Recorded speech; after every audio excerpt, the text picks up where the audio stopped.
There we go. We should be ready to go ahead and get started, Mayor Bennett. Thank you, Erin. Ladies and gentlemen, I'll call this meeting to order, the Chicago Metropolitan Agency for Planning.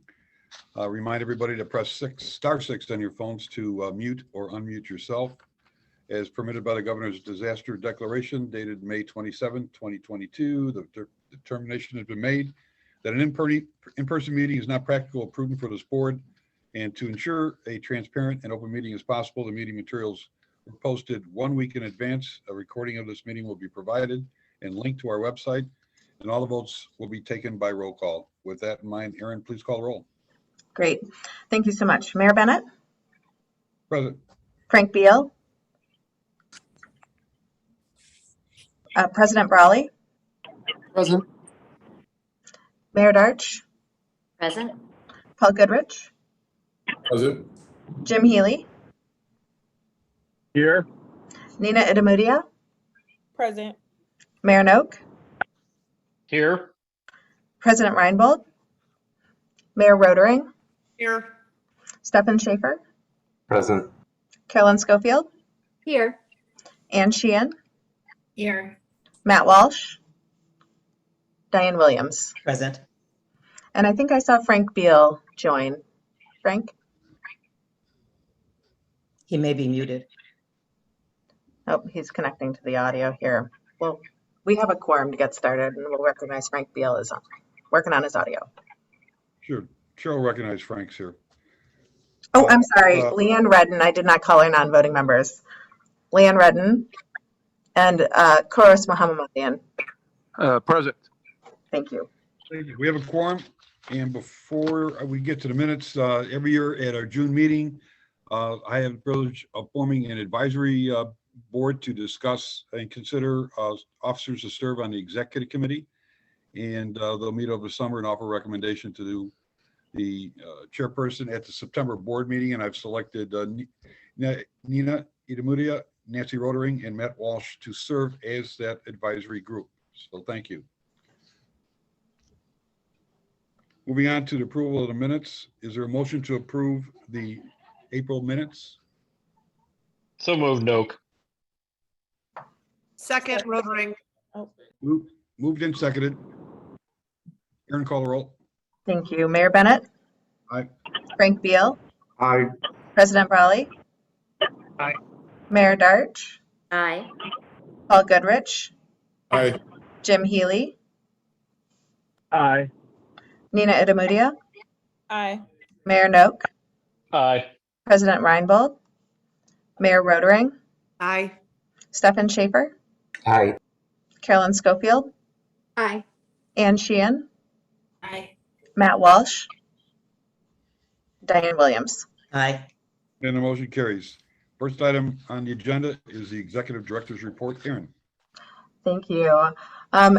For the last 2+ years, we've held our meetings virtually. We were talking a little bit earlier here that I think September would be a good time to plan to return to in-person meetings. Now, I recognize that there's little that I personally can control about the future and the future iterations of the virus, but I do think it would be nice to get an in-person. We have the opportunity to do so and think about sort of the role that we can play in regionally advancing a number of significant elements of work that we have here. So I'll note that, we typically take July and August off. So September, I'd love to see you in person if we can make that happen. I wanted to touch on some of the work that we've been doing over this past month to help coordinate our partners across the region as they look at funding opportunities through the infrastructure bill for projects that exist in our region. So we coordinated a virtual meeting at the request of Senator Durbin's office to bring partners together and provide a briefing on regionally significant projects that were leveraging the mega grant funding available under the new infrastructure law. More than 30 parties participated, including representatives from all of our congressional offices, our implementers, IDOT, Cook County, CTA, Amtrak, CMAP staff, and a number of others. The theme from our congressional delegation is clear, is that the only way for our region to maximize the benefits of the Infrastructure Investments and Jobs Act here is to work together and not compete for our resources, something that I'm sure you've heard me say time and time again. And I took the opportunity to, when I was meeting with them, to really emphasize that that this law and the transportation funding that comes along with it is really a once in a lifetime opportunity to change the future of our transportation system here in Northeastern Illinois. And I know that you all know as well that when we speak in one voice, we can be incredibly powerful and very competitive as a region and successful. So the most recent call for mega and infra freight projects has put a spotlight on our region's largest, most significant projects here across the region, including IDOT and CTA's joint 290 multimodal corridor project, which we've been lovingly referring to as the Blue Ike, Amtrak's Union Station project in partnership with the state, city, and Cook County, Metra's UP North Line from Fullerton to Addison, all three of which were submitted for mega grant program funding last week. The region is also well positioning a couple of projects for infra freight grants. So the infra program is really focused on making sure that goods movement happens locally and nationally here, and really thinking about those opportunities to solve critical challenges in our freight system. So the CREATE program's Ogden Junction project along Western Avenue corridor in the city of Chicago, and CDOT's bridge rehabilitation projects over the Calumet River that will support freight and people movement near the, a little tongue-tied here, near the Illinois International Port District. So again, I think we all agree that these are real game changers that will deliver the biggest, boldest impact to our region. But there are many projects across our region that also deserve highlight and spotlight for the work that it would advance for across the region. So we're going to continue to work closely with our partners to do what we do best, really deliver the data, the expertise, and prioritize projects, convene and build regional consensus across our region. So I will keep you posted as this work happens. I'll just note too that we've seen from states across the country and regions across the country start to convene around consensus projects that will pursue those significant grant opportunities that are coming up in the future. And so we hope to continue to have conversations with our implementers about how we do that, both from the public sector side and find those key partners that we'll need on the private sector side as well to help us, really advance these projects holistically here across the region. Also, as anticipated, the governor recently signed legislation that requires CMAP and its MPO policy committee in coordination with the RTA to develop and submit a board of legislative recommendations to the governor and the General Assembly by January 1st, 2024. The law requires that recommendations address the long-term financial challenges to our regional transit system, along with addressing other measures that aim to move people safely, securely, and cleanly and efficiently, and really supports and fosters efficient land use across our region. Concurrently, we are finalizing our mobility recovery recommendations, which will provide a solid framework for this new layer of work that we'll be doing collaboratively with RTA's strategic planning process.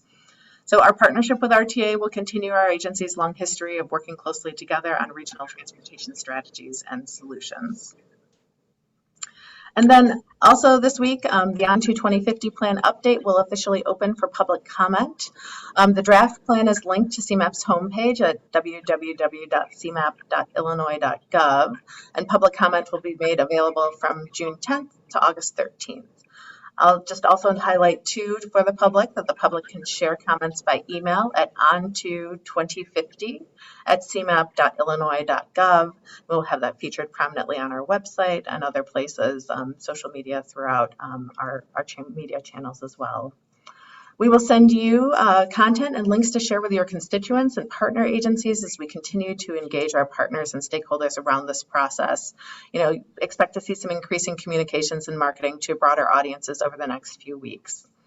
For the benefit of the public listening or watching, this update meets our federal requirements.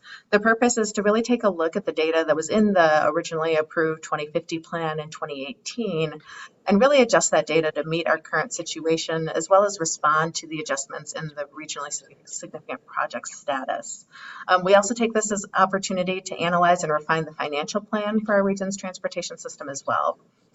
As required, we will hold a public hearing to incorporate comments into the draft plan, which will come to the board for adoption in October. At the September meeting, I fully anticipate that we will have a summary of public comments that we've received that we'll present to you on your agenda then as well. In closing, I also just wanted to take the opportunity to highlight that a familiar face on this board and an accomplished and highly respected leader of our agency has accepted a new opportunity and will be leaving us at the end of the month. Deputy Executive Director of Finance and Administration, Angela Manning-Hardimum, has successfully led CMAP through some challenging times, including a state budget crisis, being a partner to us as we got through this global pandemic and sort of the midst of not understanding what the future was going to look like, supporting our team through remote work, budgets, IT, and all of the things that went along with it, some major staff changes, a move to a new location, and there are countless more examples of the work that Angela has done here for us at CMAP. We know we are in a stronger financially stable organization thanks to Angela's value and contributions, and I know that you will all join me in wishing Angela well in her future career. Yeah, thank you. Thanks, Angela. I know you're up next on the agenda, but if you wanted to say anything to the board here while I wanted to recognize. No, just simply thank you. It's been great working with the board, Chairman Bennett, and all the board members new and those who were here when I first came to the organization. It's been a great 7 years, and just, Erin, thank you for letting me be a part of your team, and I wish the agency much success. And as I've mentioned, I'm a phone call away if anything's needed, and I will, just nothing but best wishes for the agency overall. Hey, Angela, thanks. Erin said it all, but please let me add the words. You have been a saint for all you have done for this agency.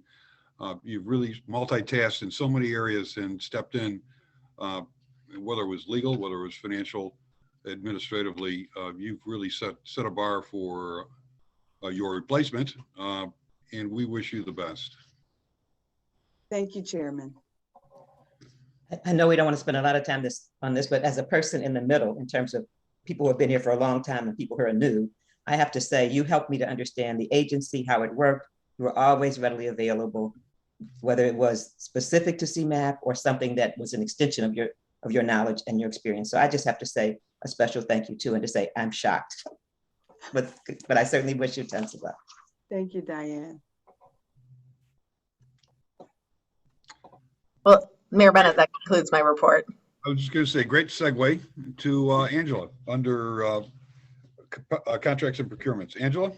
Yes, my final procurement, and I bring to the agency a large one, but it's a great way to end my 7 years, but it's going to create great opportunities for the agency. And so today I'm seeking contract approval for Arctic IT in the amount not to exceed $2,394,220 for the selection of Microsoft Dynamics 365 product as the agency's new enterprise resource planning system. This includes project management services and implementation of the ERP. And so today I'm asking the board's approval for this procurement, and happy to answer any questions. The chair first asked for a motion to approve. So moved, Rotering. Second, Noak. Second, Healy. Moved and double seconded. Any questions regarding that contract? None being, Erin, call the roll. Mayor Bennett. Aye. Frank Beal. Aye. President Brawley. Aye. Mayor Darch. Aye. Paul Goodrich. Aye. Jim Healy. Aye.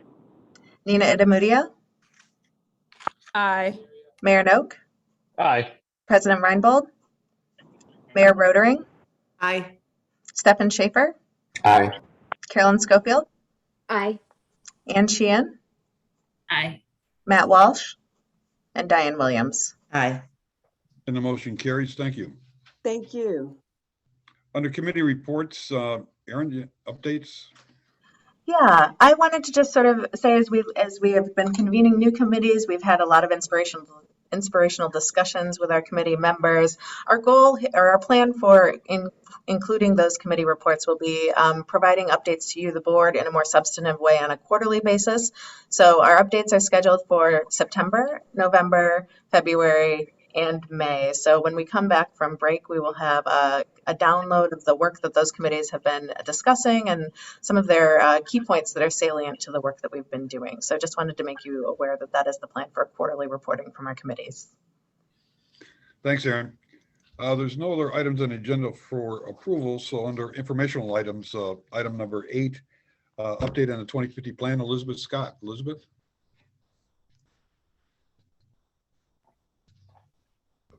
Yes, hello, everyone. I think we can go to the beginning slide for this presentation. So hi, I'm here again this month talking with the board about the update to On to 2050. As Aaron mentioned, we're looking to open, we are planning to open the plan update, draft of which was provided in your materials for this meeting, open it for public comment here at the end of the week. And so while last month we talked about what is the purpose of the metropolitan planning process, what is the role of a MPO in updating a long-range transportation plan, this presentation is more of a summary of what you would expect to find in the materials that we provided. So maybe if there are items that are of particular interest, you can know where to look first and put your emphasis when reviewing the documents that we provided. So in my comments today, I wanted to once again check in with you all about the timeline of things that we have planned here. As I said, summarize what you'll find in the documents that are attached and that are going to go out for public comment. And then time permitting, spend a little bit of time reflecting with you on where CMAP should be going for our successor plan to On to 2050, which we're starting to scope in fiscal year 23, which is right around the corner. Shockingly to everyone, I'm sure. And then finally, of course, if anybody has any reflections or questions or comments, process or otherwise about the plan update itself or the plan update process, we can try to address those. Next slide, please.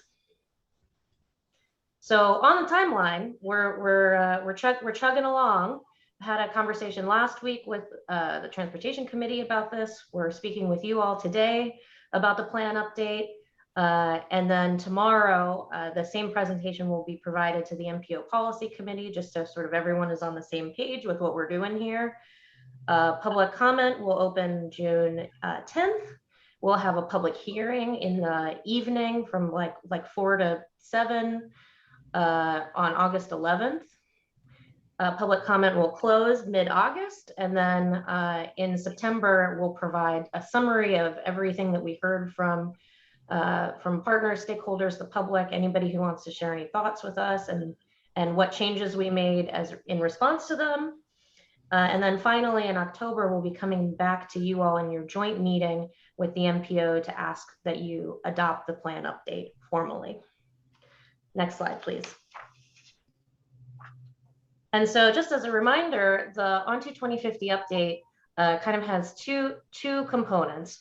One piece, as Aaron mentioned, is a set of quantitative exercises that updates our data analysis that a variety of transportation investment decisions rely on.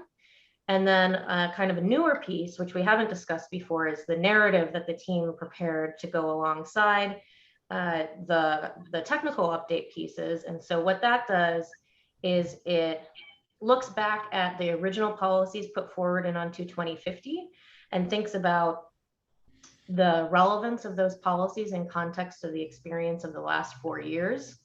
It also celebrates some successes that the region has had in the last 4 years, which I'll give you a little teaser of here in a minute.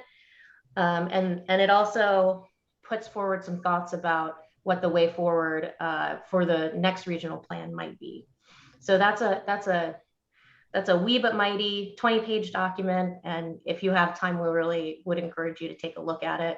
There's also a letter from Aaron that is the cover to it, letting everybody know kind of what they can find within and what is the role of this process. And then as far as reaffirming the principles and the policies put forward in the 2050 plan, we have a little bit of discussion of COVID and how that has shown us new ways to think about the importance of resilience in the region. It talks about the movement for racial justice and why ending inequalities that hold the region back has new resonance and continued importance in our current moment. And then finally, it talks about prioritized investment also having new importance in context of the generational investments that we're seeing from both Rebuild Illinois and the Federal Infrastructure and Jobs Act. So that's sort of the picture of what's in that narrative, if you want to take a look at that. Next slide. And so we have a few additional technical reports here that are also attached that I'll go over in a little bit of detail, what each one of these is and what are some of the top line insights. But I will note that this work has taken more than a dozen staff, hundreds of hours to complete, and the technical experts in all of these things, either are on the phone or we can do follow-ups with them if you have any more specific questions. I want to acknowledge the effort that team has put in over the last year and a half or so to really do the best kind of technical work that we know how to do to advance our metropolitan planning responsibilities forward. And so yeah, we'll get into each of these further. Next slide, please. I guess I preempted myself about what's in the narrative. So just as I just said, we're talking about all these different things. We're also talking, for instance, about the fact that people of color are now the majority in this region, and thinking about some of these broader changes in context with the regional plan and its policies. And then next slide. In terms of some of our successes, things that we wanted to highlight, I'll just share one from each of the categories that the policies were presented in Onto 2050. One I'm personally really excited about because I've worked on is that later this month, the Illinois International Port District is scheduled to adopt its master plan that we've been working with them on for the last 4 years. So CMAP has provided technical assistance and support, as have IDOT, IDNR, Cook County, and the city of Chicago. So we're really excited to see the master plan for this facility come together so it can continue to attract the kind of capital investments that we need for it, for the port to be well positioned to do its economic mission, and then also to provide some amenities for the surrounding communities there on the southwest side of Chicago. Southeast side of Chicago, the Calumet area. Oh, and one more thing I'll mention is that the team working with the port has already been able to bring $22 million for the first of a number of rehab projects through Rebuild Illinois. Next slide, please. Similarly, talking about some successes, the state has passed the Climate and Equitable Jobs Act, CEJA, and the federal government has, of course, passed the Infrastructure Investment and Jobs Act. Both of these have significant provisions that will help us phase out carbon emissions and manage the emissions profiles of the energy and transportation sectors. We know that these are increasingly important things for the world, the nation, and the state and the region to be working on. And sort of in context with this, CMAP is also doing our part and have a number of projects going so that we have the technical information available to really engage substantively in these policy discussions. So we are doing a new greenhouse gas inventory for the region. We're working on a plan for an EV charging network. And we have a team doing a regional transportation asset vulnerability assessment to try and understand how our transportation infrastructure will be affected by future flooding, heat, and other climate-related incidents that may occur. So we're leaning into this as well, and excited to see this policy movement and resources. Next slide, please. Something else I wanted to highlight for you all that's exciting is that our very close partners at the Metropolitan Mayor's Caucus have stood up a program called the Age-Friendly Communities Collaborative. And the purpose of this is to stimulate like peer exchange between communities that are trying to plan for a future where the nation and the region have a greater share of senior citizens than ever before in our nation's history. So what does that mean in terms of land use, in terms of housing, in terms of transportation? What we need to do, what kinds of investments and programs we need to have in communities in order to make them wonderful places to live for people later in life. And so this group will do peer learning, they will develop shared resources, they will do research, and they will do policy advocacy on behalf of communities that are interested in investing in resources for their senior population. Next slide, please. And then on CMAP side, we have also implemented a big recommendation coming out of On to 2050, which is that CMAP establish a capacity building program. And we have done a number of things under this, including doing some shared services studies, the biggest of which was in McHenry County. We are about to begin a leadership academy. So that's a training resource for municipal staff, elected officials, and appointed officials to try and understand the planning context of so many of the decisions that you have to make better. We have embedded staff into communities that have capacity constraints, so far in Calumet Park and Sauk Village, where our staff have helped them advance a number of planning goals and attract multiple $1 million of grant resources that they might not otherwise have had access to. We're also standing up programs that can help accelerate the progress of communities that have completed planning projects. So to actually move from that comprehensive plan to that capital improvement program, to that grant application, to that project management, to help move their recommendations from concept to reality. And so that's something that we heard from you all and from others that was important, that, you know, we not only wanted plans, but we wanted action to come out of those plans. And that is very much the work of our local technical assistance program. It's, you know, originating out of their experience and their commitment. And it's also, I'll note, supported philanthropically by the MacArthur Foundation. Next slide. And then finally, another big success we want to reflect back on is that the region created the STP Shared Fund, which takes 15% of the STP funding and focuses it on projects that are big in scale and big in impact and can help advance our regional goals. And so one of the things that is receiving investment through that in this cycle is the CTA Green Line Austin Station accessibility improvements. So we're working to help make all of our transit stations in the region over time accessible to people with mobility impairments or other kinds of disabilities. And we, you know, think that this is great, and we'll continue to kind of like watch and report back on the kind of successes that the shared fund can have for the region.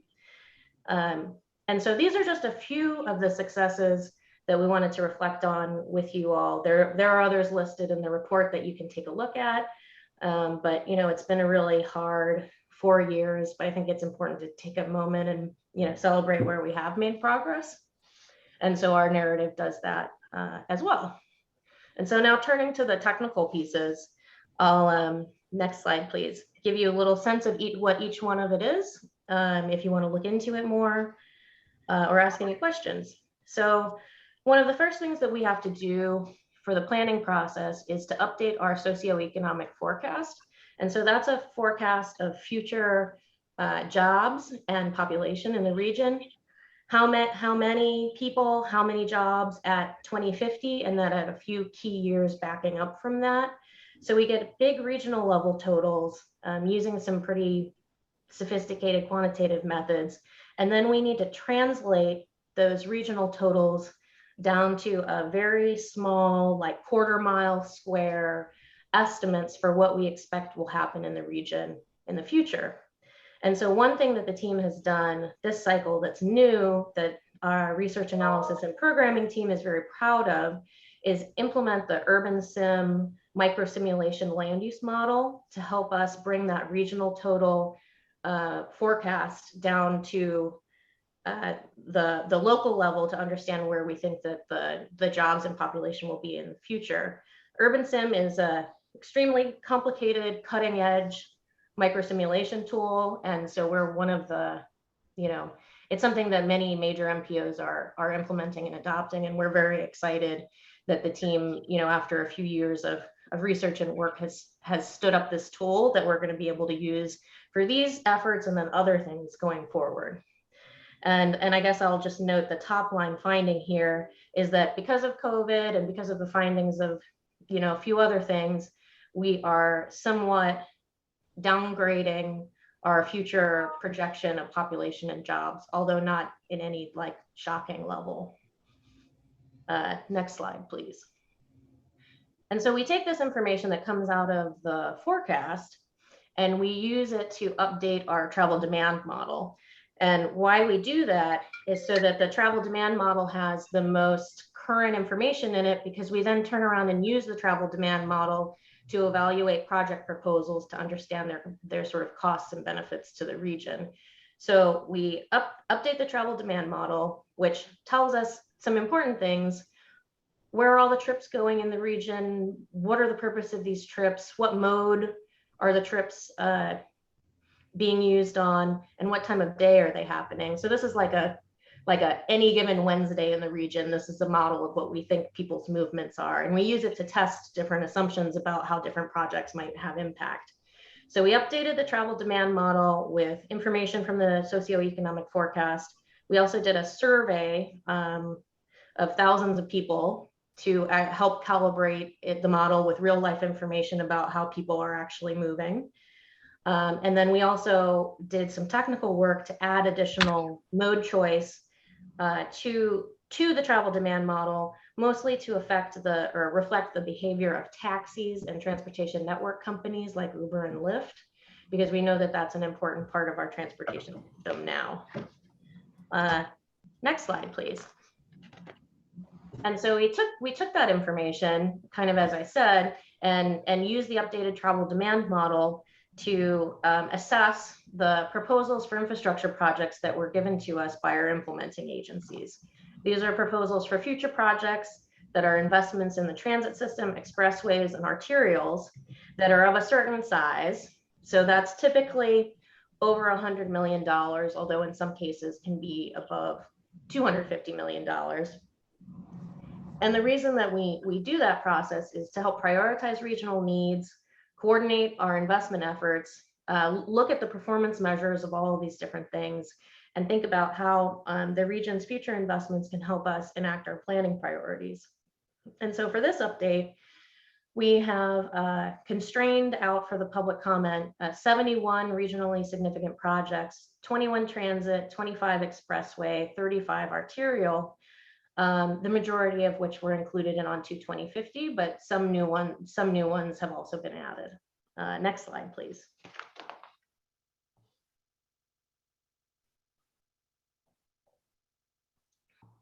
We also, through this process, have the responsibility of taking a look at the system performance of our transportation system to understand what needs investment and what is doing well, and also set some targets for highway safety, highway condition, system performance, transit asset condition, and transit safety. So you'll see, for instance, in the chart here that during the last several years, a good amount of our pavement has moved from fair condition to poor condition, which affects our assessment of how much money actually will be needed to maintain state of good repair for our existing investments. That's why we do these kinds of comprehensive analyses, as well as the fact that it's a federal requirement of MPOs. Next slide, please. Similarly, we take a look at all of the indicators that were tracked for On to 2050, developed and tracked for On to 2050. These are different than the system performance targets because they were developed to contextualize and show progress on the policies that are in the plan itself. And so every basically important policy in On to 2050 that has something that can be measured has it measured. And in some cases they have targets, and in some cases they don't. And we update these annually, but use the opportunity of the plan update to review the methodology for all of our indicators. And so there were, 40 that we reviewed. 8 of them, we sort of changed the way we do the math a little bit to, reflect new technology, what we've learned, changes in data. And then 1 we removed that had to do with some public health information that we just were never really able to collect consistently enough to report progress. And so some examples here of this kind of information for you is on the left, we have number of traffic fatalities over a 5-year rolling average compared to, goal of no traffic fatalities in 2050. And so something that's been a lot of discussion in the region and with this group, and certainly in Transportation Committee, is that our traffic fatalities are going up. And understanding this information is something that lets us know at CMAP, along with a conversation with all of you, that traffic safety is an area that we need to dig in, which is why CMAP has created and is actively working on a regional safety action agenda that includes policy development and research to try and understand why some of these things are happening, as well as investments in local safety action plans to help communities address the things that are happening on the ground. So like, for instance, I believe have just completed a safety plan in the village of Flossmoor. And then on the right there, you see our goal of doubling transit by 2050 has been significantly impacted by the COVID-19 pandemic. So not only are we not doubling transit, but we're significantly below our 2019 transit use levels. And this is something that CMAP is digging into through our mobility recovery project, trying to understand what transit needs to look like in the future, what the transportation system needs to look like in the future, and what kind of operational and financial model we're going to need to have to support that going forward.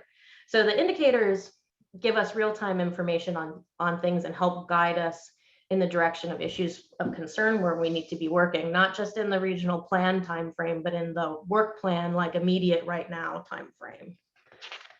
Next slide, please. And then, another piece of what we do is work on the financial plan for transportation, which we had a bit of a discussion about last time when this group came together. The financial plan is a policy prioritization exercise. It's not a budget.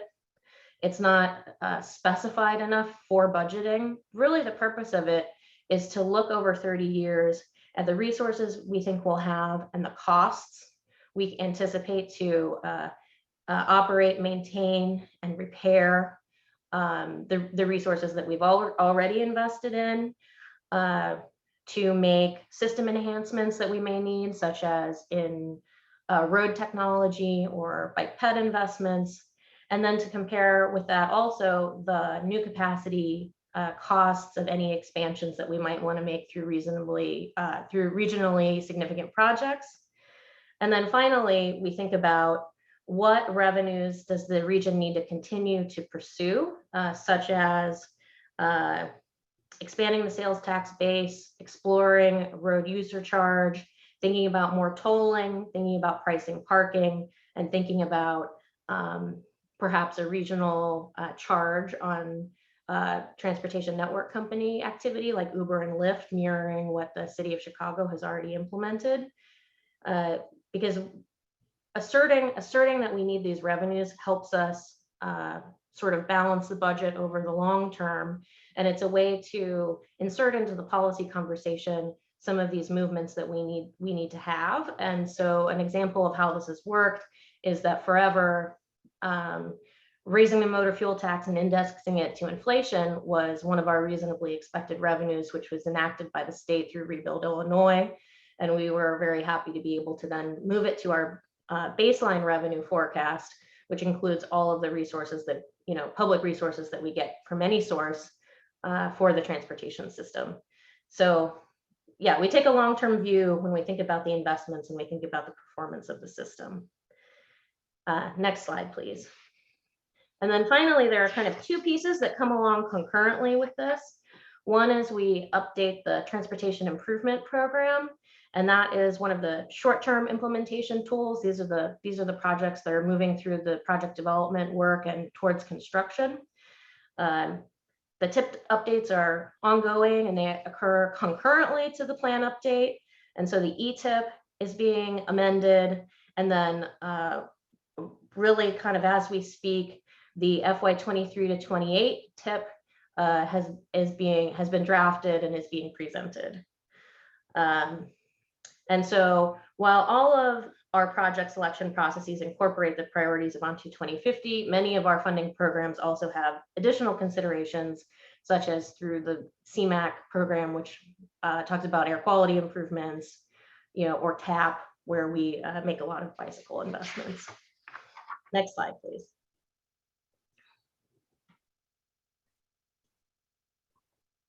Also, at the same time, we need to do an air conformity analysis, a variety of fairly complex air conformity analyses, which essentially shows that the TIP and the infrastructure changes that we're proposing to make will not cause the region to exceed its allowed budget for emissions. And so a finding of conformity means that the region's long-range plan and TIP will not cause any new violations of national air quality standards, cause any worsening of existing violations, or delay efforts to attain air quality standards in a timely manner. So both the TIP update and the conformity analysis and finding kind of come alongside the plan update, and that information is also provided. Next slide, please.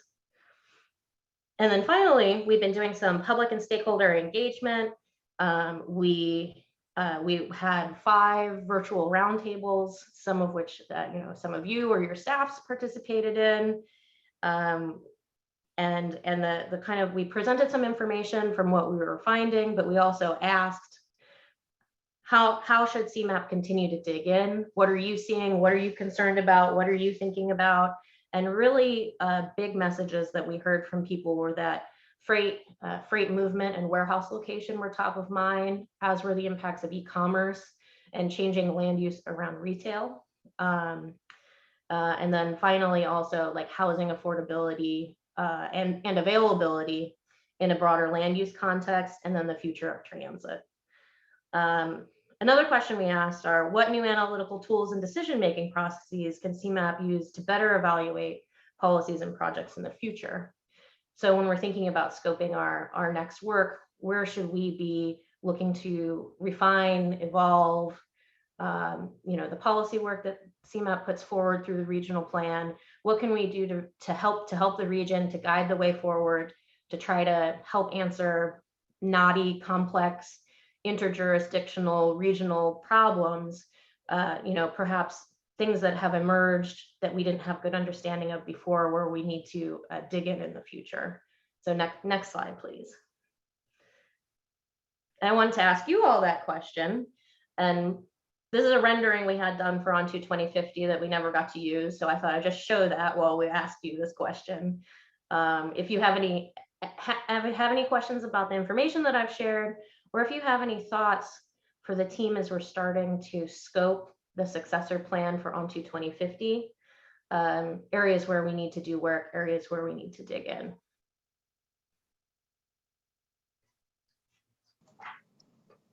Thank you, Elizabeth. Mayor Bennett, I think we need to unmute you. We probably mute. My apologies for that. No, mine. Elizabeth, thanks. I mean, that was a long report, but I mean, you really went over a lot of great information. So many aspects of this agency that people forget sometimes, besides being transportation, of all the hard work that goes into the planning part of what we do. And there's not a topic I don't think you covered didn't involve the quality of life for all of us in the region. So we look forward to the continued work and certainly accomplishments, as you indicated, on certainly in the area of local government and the action needed once we get a plan completed. How do we get it done? So thank you. Anyway, questions or to the board?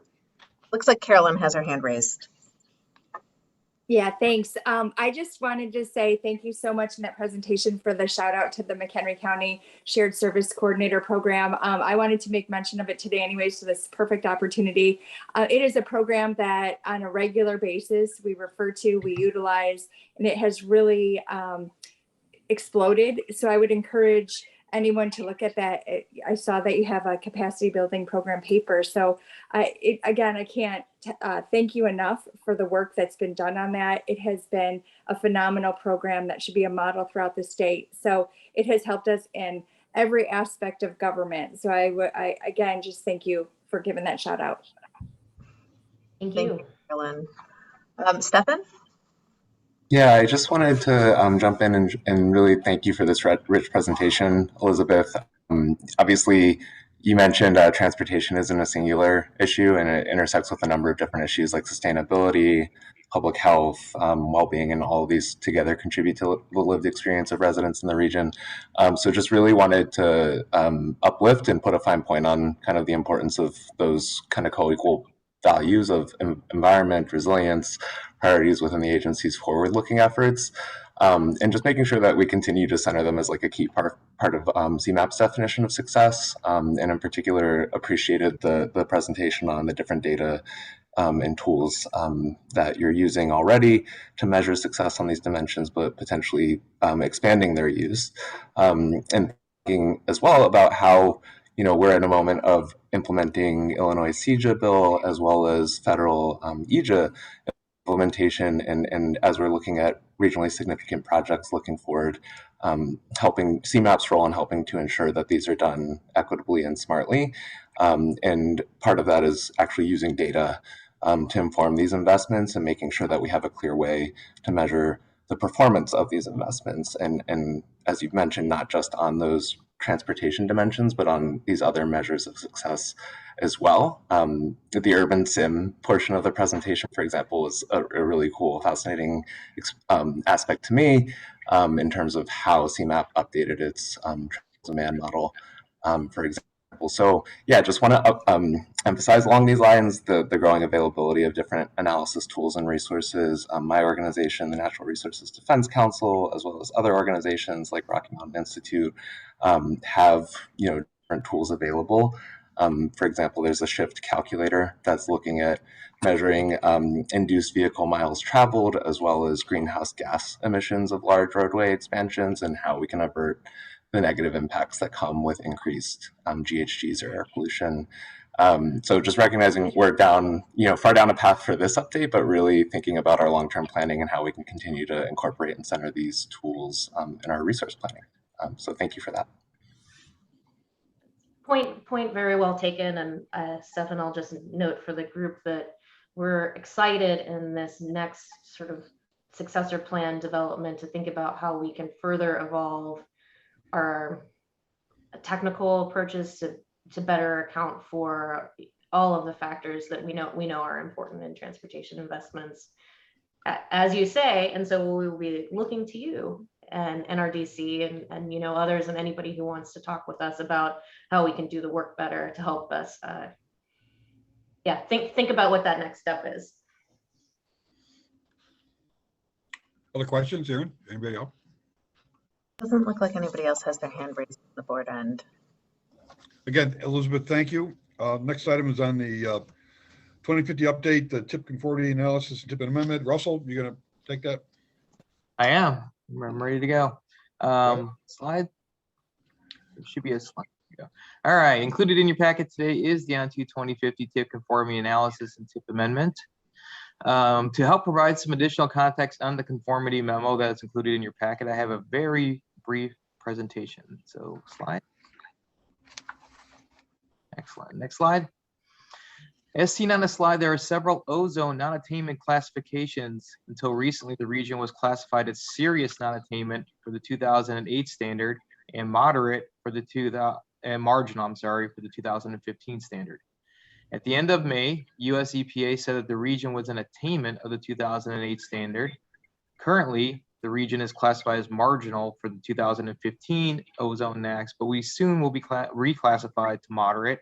And by 2024, it's likely that we'll be reclassified again to serious. What does this mean? As the region gets bumped up in classifications, there are more restrictions on emissions, such as from factories and power plants. However, because we were already serious under the 2008 standard, these restrictions are already in place. So basically, they're just not going to go away. One that you may be familiar with is when you bring your car in to get the tailpipe emissions checked. That is a direct result of our ozone non-attainment status. So that is one thing that affects most drivers in the region. Next slide, please.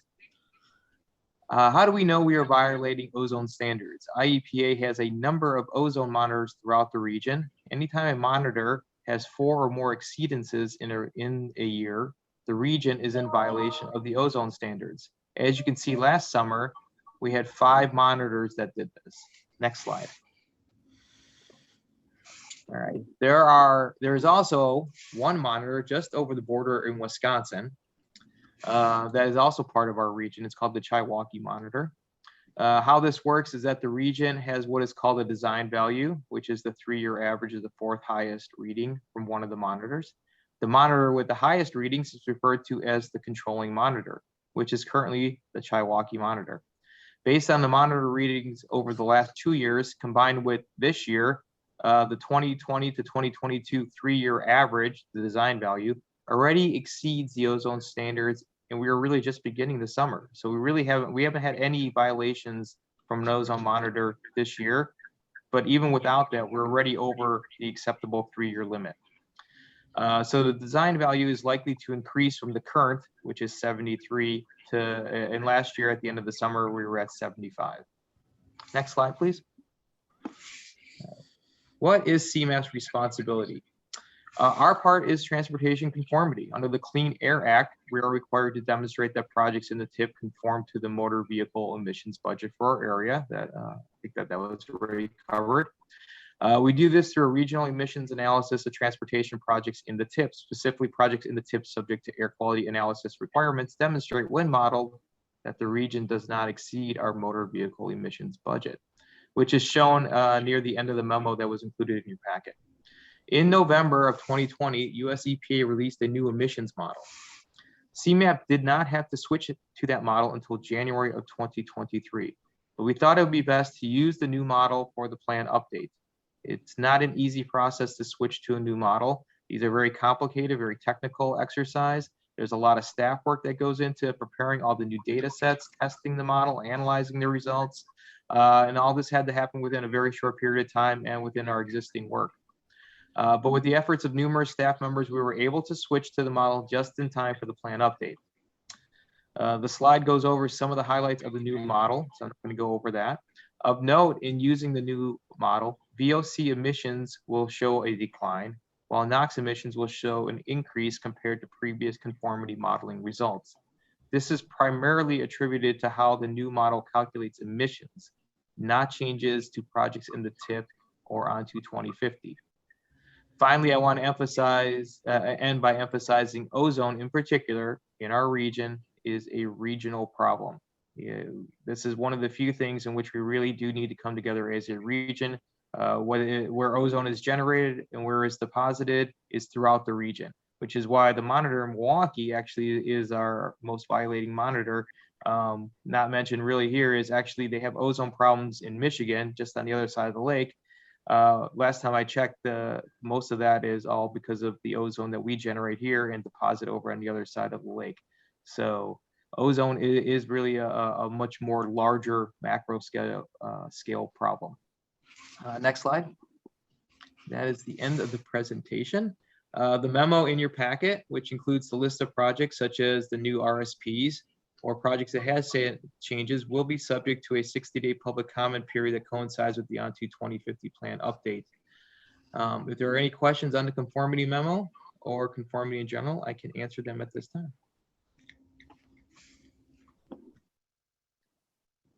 Any questions, Russell? Not a very good report, but we have our work cut out for us. Thanks, Russell. Good thing. Okay, the board, well, why don't we take any other business first? I'm sorry. Is there any other business before the board? Meeting's open for public comment. Aaron, anybody on? Yes, Mayor, Chair Bennett, this is Garland and Heather Armstrong from Des Moines, Iowa. How you doing? I'm good. How are you guys? All right. We just want to say to Angela, awesome job and congratulations on her future endeavorment. And she was a great sister figure when we was down there at CMAP, and she really rocked it, and she made our day so great. And for her, when she definitely one day she should come out here and see us what we're doing and to Iowa so she knows that I'm on the Des Moines Access Advisory Board, and so she could see what is what and as a vacation. So I think she definitely needs to get away and come on out and see us. We really miss her as a brother and sister figure. So, and I know you're going to have a good summer. So just take it easy and make sure that we'll see you again in September. And we'll be back in late September, October for Heather's 25th high school reunion. And Heather also want to say something to y'all. Hold on. Hi, y'all. This is Heather Armstrong, and I want to, Angela, thanks for everything. Come to the Iowa State Fair this summer in August. It's on my bucket list. Okay. Thank you, Heather and Garland. Mayor Bennett, I do believe that we had a note from Ride Illinois that they wanted to make public comment. Go ahead.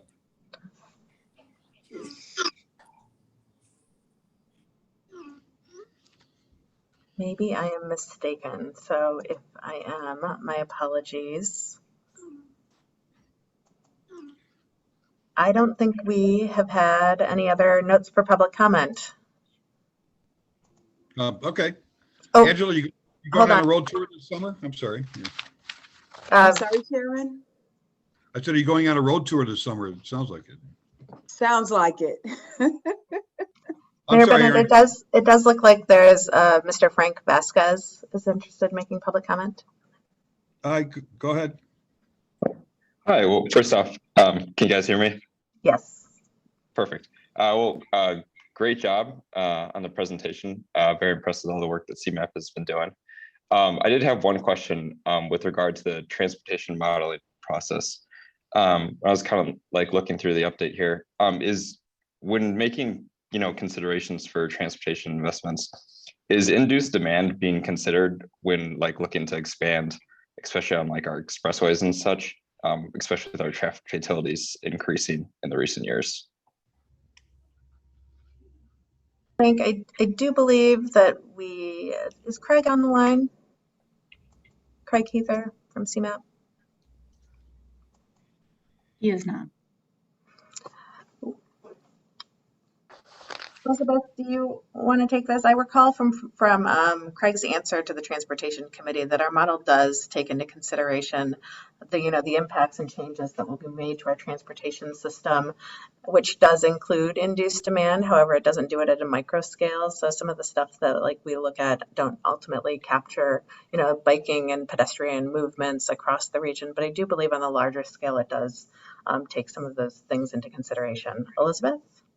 Yeah, there's a variety of ways that the model does account for induced demand, but perhaps not as robustly as we might want. And that's, an area for us to continue to develop, but it does in terms of like trip substitution and some honestly fairly complex kind of modeling things that I will be honest and say I don't understand that deeply. But what we can do is put in the chat here the link from Transportation Committee and note it to the point where Craig provides that commentary in our previous meeting when this has come up.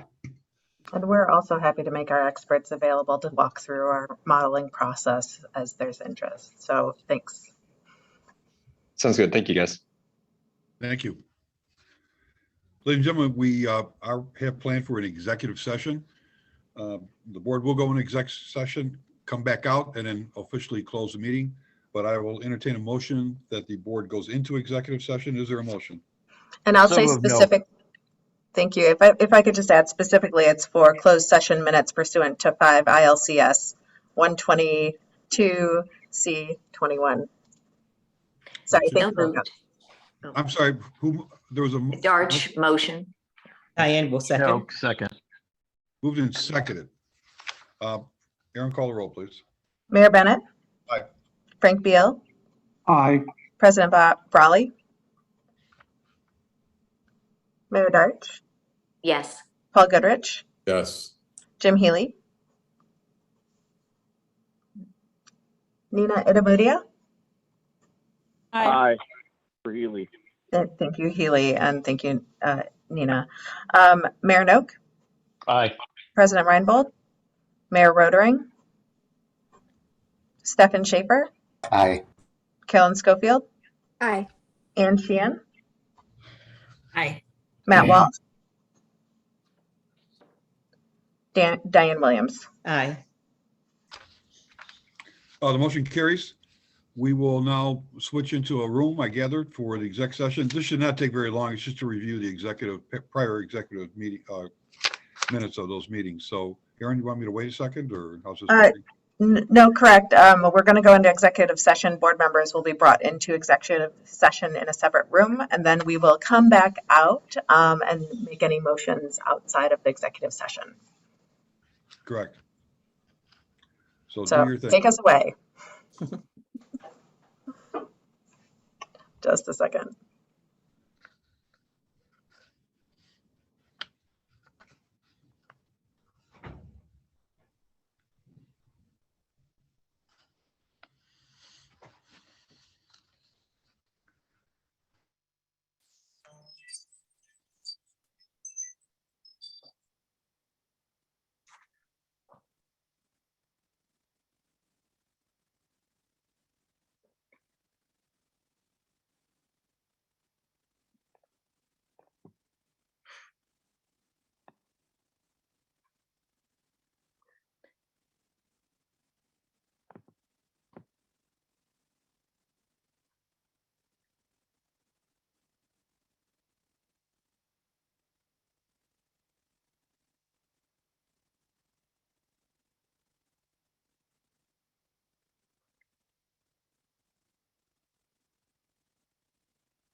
Mayor Darch, we'll get you in the breakout room. There she goes.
All right.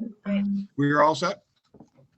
We are all set. So Okay, the board unfortunately did not have a quorum to take action, although we can't do it in executive session anyway, but we did review the item on the agenda about the past executive sessions, and we'll make a decision in our September meeting because of a lack of a quorum.